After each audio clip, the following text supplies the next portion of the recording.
दो बुरी खबरें हैं भवानी। एक, एसीपी साहब बच गए, और दूसरी, अब तेरा बुरा वक्त शुरू हो गया।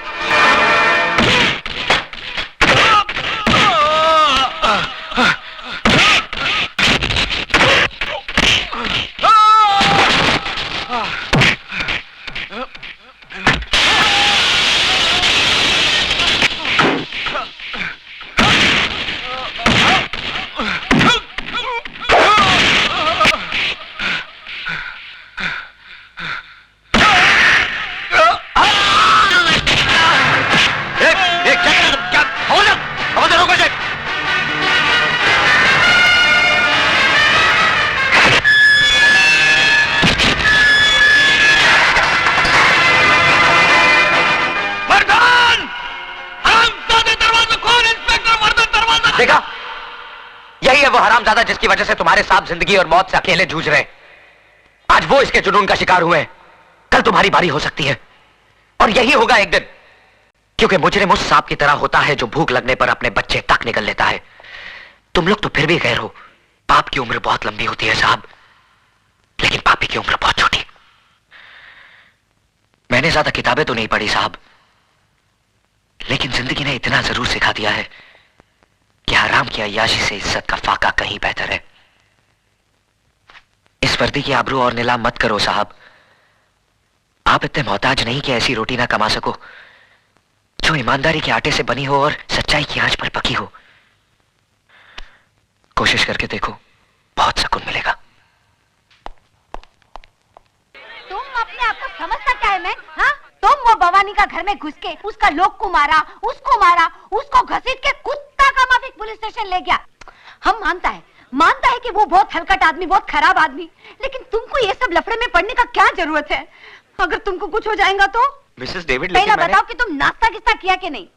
अरे तुम छोकरा लोग का यही मुसीबत है। तुम बैठो, हम चाय पाव लेके आता है। एक तुम आजकल का छोकरा लोग अपने खाने पीने का ध्यान ही नहीं रखता। हमारा डेविड मालूम दिन में 5 बार खाना खाता होता, सुबह में 2 बार नाश्ता करता होता, और आखा दिन में 1 लीटर दूध पीता होता। और तुम छोकरा लोग आज तक 1 गिलास दूध पीता नहीं कि तुम लोग का जुल्लाब छूट जाता है। हमारा डेविड खाने का बहुत शौकीन था। हींग का कड़ी भी हमारा डेविड को बहुत पसंद था। बांगड़ा फ्राई, लाल चटनी का साथ। क्या देखता है तुमको मालूम है ये क्या है? ये है ना, डेविड ने हमको सबसे पहले यही गिफ्ट दिया होता। चाय पियो। अच्छा, आज हम तुमको एक बात बताएंगे कि हमारा और डेविड का रोमांस कैसा हुआ। क्या हुआ ना, हम सर्विस करता होता, तो जिस बस स्टॉप से हम सर्विस का लिए बस पकड़ता होता, उसका बिल्कुल ऑपोजिट में डेविड का बेकरी था। वो उधर से रोज अपन को देखता, अपन को लाइन मारता, वैसे अपन को भी अच्छा तो लगता था वो। लेकिन अपन काय को बोलेंगे, पहले उसको आना मांगता है कि नहीं, है ना, है कि नहीं? उसके बाद में क्या हुआ मालूम? एक दिन सुबह हम खड़ा था तो हमारे आजू बाजू में कोई भी नहीं था, हम अकेला था। उसने भी उधर से देखा और चांस मारा, उधर से उठा और उठ के हमारे बाजू में खड़ा हो गया। हमारा भी दिल धक धक धक करने को लगा। अरे मैन, उसके बाद उसने ना ये गिफ्ट हमारा हाथ में दिया और हमको बोला तुम्हारा वास्ते, ऐसा बोल के भाग गया। अरे सीधा भाग गया। हम चिल्लाए ए मैन। उसने आगे देखा ना, पीछू भाग गया। उसके बाद ना हम घर पहुंच के हमने ये गिफ्ट देखा, हमको बहुत क्यूट लगा। और ये देखो, इसका पीछे में क्या लिखा है? I love you. अच्छा आइडिया है ना पटाने का। अगर लाइफ में तुम्हारे को भी किसी से रोमांस हो जाएगा और तुम्हारा बोलने का हिम्मत नहीं होगा ना, तो हमारा डेविड का आइडिया वापरना बेस्ट है। फटाक से रोमांस और झटाक से शादी हो जाएगा। सुधा, कहाँ से आया है? मैं पूछती हूँ कहाँ से आया है? भाभी, वो अजय ने। अच्छा, तो अब नौबत तोहफों की लेन देन तक पहुँची है? नहीं भाभी। कब से चल रहा है ये चक्कर? ऐसा कुछ नहीं है जैसा आप समझ रही हैं। झूठ बोलती है कल मुही। बहुत उबाल आ रहा है ना तेरी जवानी में, तो भूल जाके तू क्या है और तोड़ दे धर्म और समाज के कानून। बेहया निर्लज कहीं की, शर्म नहीं आई तुझे? जा अभी के अभी तोहफा उसके मुंह पे मार के आ।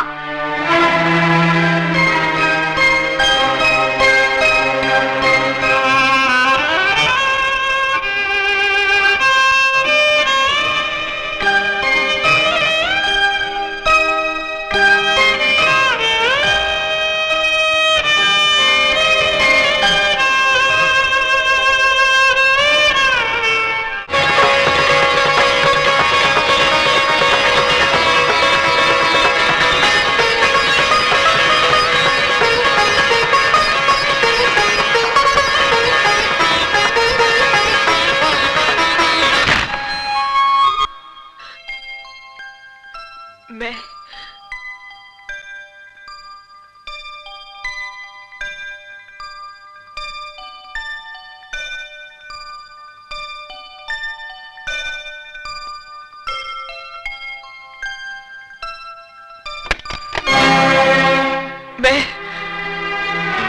मैं आपका तोहफा लौटाने आई हूँ।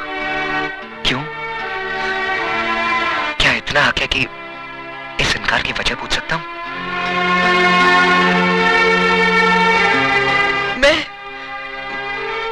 मैं इस तोहफे के लायक नहीं हूँ। झूठ बोल रही हो तुम।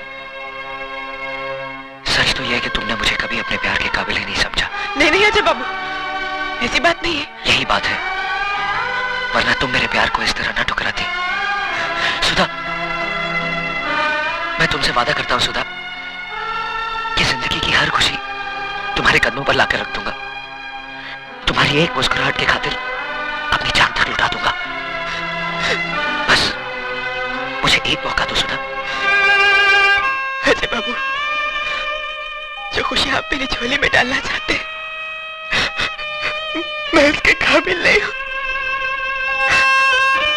और ना ही ये समाज मुझे इस बात की इजाजत देता है, क्योंकि जिस बात के सैलाब में बहते वक्त मैं ये भूल गई थी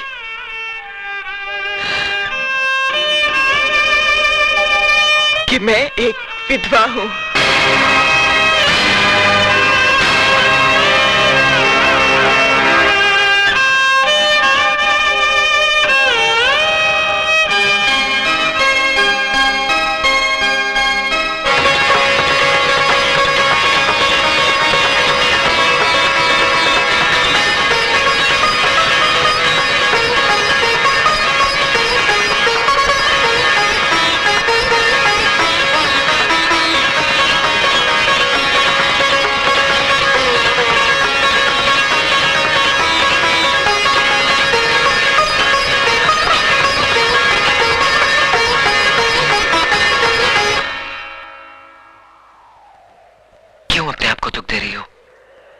ये दुख तो मेरा मुकद्दर बन चुका है।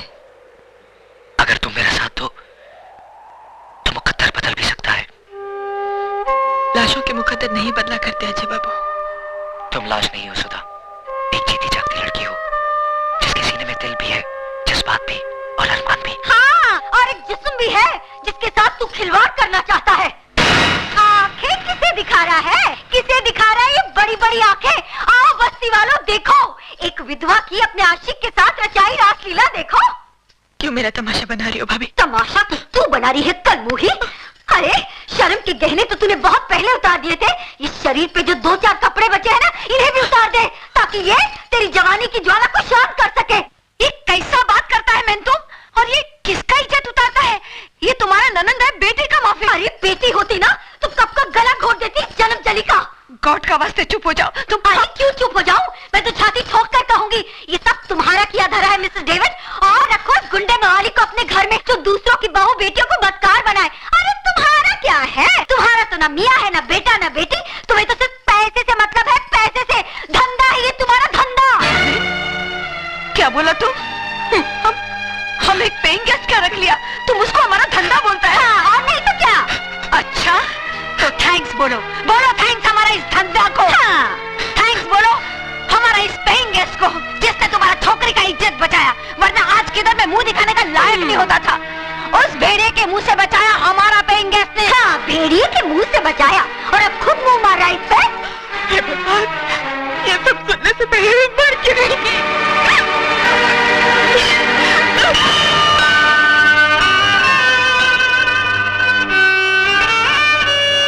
पागल हो गई हो तुम?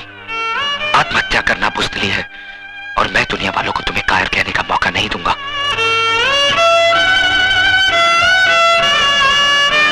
मैं पूछता हूं, कौन सा पाप, कौन सा गुनाह किया है इसने? किस जुर्म की सजा दी जा रही है इसे? क्या एक विधवा को दोबारा जिंदगी बसाने का हक नहीं? क्या उसे भी हंस खेल कर जीने का हक नहीं? अगर ये समाज इसे इस बात की इजाजत नहीं देता तो ठोकर मारता हूं मैं ऐसे समाज को। आज मैं सबके सामने भगवान को साक्षी मानकर इसे अपनी पत्नी बनाने का ऐलान करता हूं।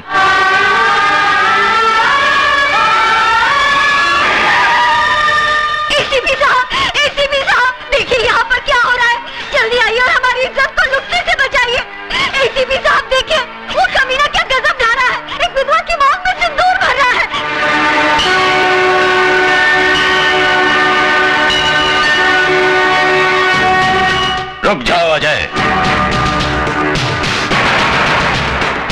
मैं कहता हूं रुक जाओ। तुम जबरदस्ती इस विधवा की मांग में सिंदूर नहीं भर सकते। एसीपी साहब, या तो ये सिंदूर सुधा की मांग भरेगा या फिर मेरा हाथ कटकर जमीन पर गिरेगा। देखो अजय, मुझे मजबूर मत करो, फेंक दो इस सिंदूर को। आप अपने फर्ज से मजबूर हैं और मैं अपने वचन से।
शाबाश बेटे,